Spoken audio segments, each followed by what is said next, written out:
It was a bizarre day for a Democrat in the northeast section of northern Kansas. The deputies showed up at her door with an outstanding warrant, and that's when things escalated quickly. It was Carol Fowler, 48, who absolutely refused to be arrested for her crimes, and the situation turned into a battle.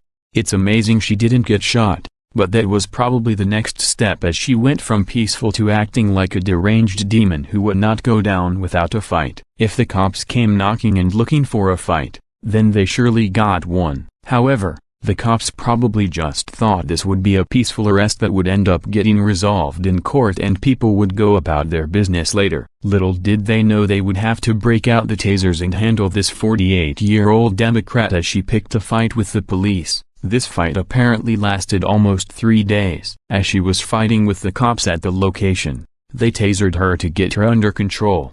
Fair enough, because anyone who has outstanding warrants who refuses to go with police and fights them should be tasered anyway. Then 2 days later, while they were at the county jail, this lady was still fighting and she bit a police officer so hard that he probably thought his thumb would fall off.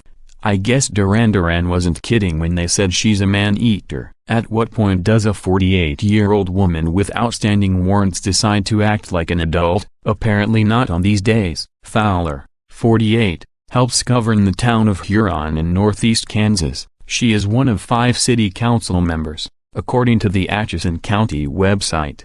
She scored a seat on the council after winning 2 votes in a November 2017 election. According to the Atchison Globe, Huron has an estimated population of 73, according to the U.S. Census. Atchison County Sheriff Jack Lowry told the Globe the deputies took Fowler into custody at her home in Huron around 11:30 a.m. on Friday. They arrested her on a warrant for failure to show up in Atchison County District Court on December, charges of being a pedestrian under the influence and interfering with law enforcement. According to the Globe, at her home, Fowler began kicking, hitting and scratching deputies, so they tased her to subdue her, Lowry told the newspaper and MSC News. He said both deputies suffered superficial injuries. Fowler allegedly caused one deputy to bleed, but their wounds didn't need medical attention. That was Friday. Then came Monday. As staff at the Atchison County Jail tried to finish booking her,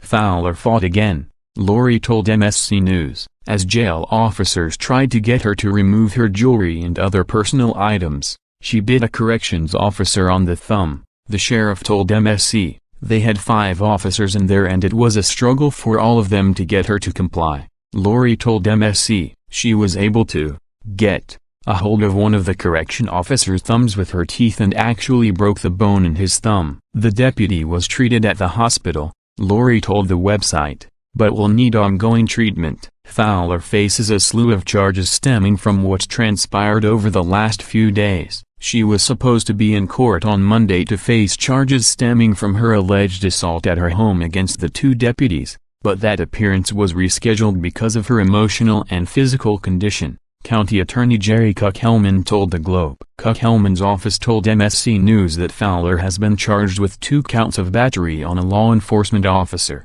one a felony count because it involved the bloody injury, and interfering with law enforcement stemming from the Friday incident at her home. And she'll likely be charged with battery on an officer because of the alleged jailhouse attack. The Globe reported on Thursday that Fowler is held on a current bond of $25,343 for all the new charges and the initial warrant. She's tentatively scheduled back in court on Monday. As of Friday, she was still listed as a member of the Huron City Council on the county's website. If her picture is any indication of what it means to be a middle-aged Democrat in Kansas, then I hope more people cross over to the Republican side of politics. It doesn't seem like she's capable of acting maturely or being a responsible adult who can serve as a role model to her community. That's just my opinion of her, but you're free to come to your own conclusions. Would you want her representing your town in any way, shape, or form?